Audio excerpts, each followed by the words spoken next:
पाठिंबा असेल का आणि एकंदरीत काय भूमिका यावर? नाही, नक्कीच मनोज जरांगे पाटलांचा 1 सप्टेंबरच्या जो काही लाठीचार्ज झाला त्या लाठीचार्ज नंतर मराठा क्रांती मोर्चा छत्रपती संभाजीनगरचे आम्ही सर्व कार्यकर्ते या आंदोलनाला पाठबळ देण्याकरता आमच्या बहिणींवर जो हल्ला झाला त्याला त्या ठिकाणी प्रतिकार करण्याकरता आम्ही सगळेजण त्या ठिकाणी गेलो होतो.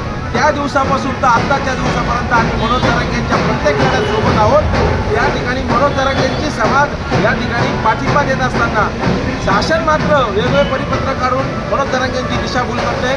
जे कोणी आपल्या सगळ्यांमध्ये मतमतांतर आहेत आमचं म्हणणं आहे की बसून चर्चा झाली पाहिजे आणि शाश्वत समाजाच्या मनात काहीतरी पडलं पाहिजे.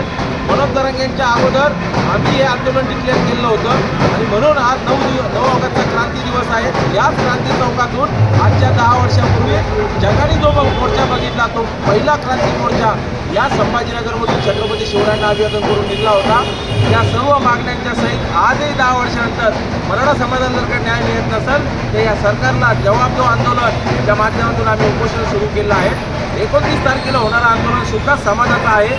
माझं सर्व समाज बांधवांना म्हणणं आहे की या लढ्यात सुद्धा आपण सहभागी झालो पाहिजे आणि तोही लढा समाजाचा आहे. त्यासोबतही मराठा क्रांती मोर्चा कायम राहिला आहे. परंतु जरांगे पाटलांना आमची विनंती आहे की ज्या काही आपण मागण्या करतोय त्या अभ्यासून करून केल्या पाहिजे म्हणजे समाजाची फसगत होणार नाही.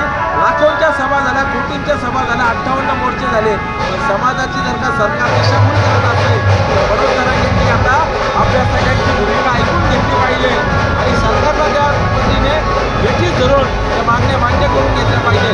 29च्या आंदोलनात जर का ह्या उपोषणाच्या माध्यमातून जर का सरकारने मागण्या मान्य केला तर 29चं आंदोलन करण्याची जरांगे पाटलांची वेळच येणार नाही. तशी जर का वेळ आली तर आम्ही त्या लढ्यात समाजाचा लढा म्हणून आम्ही सोबत आहोत.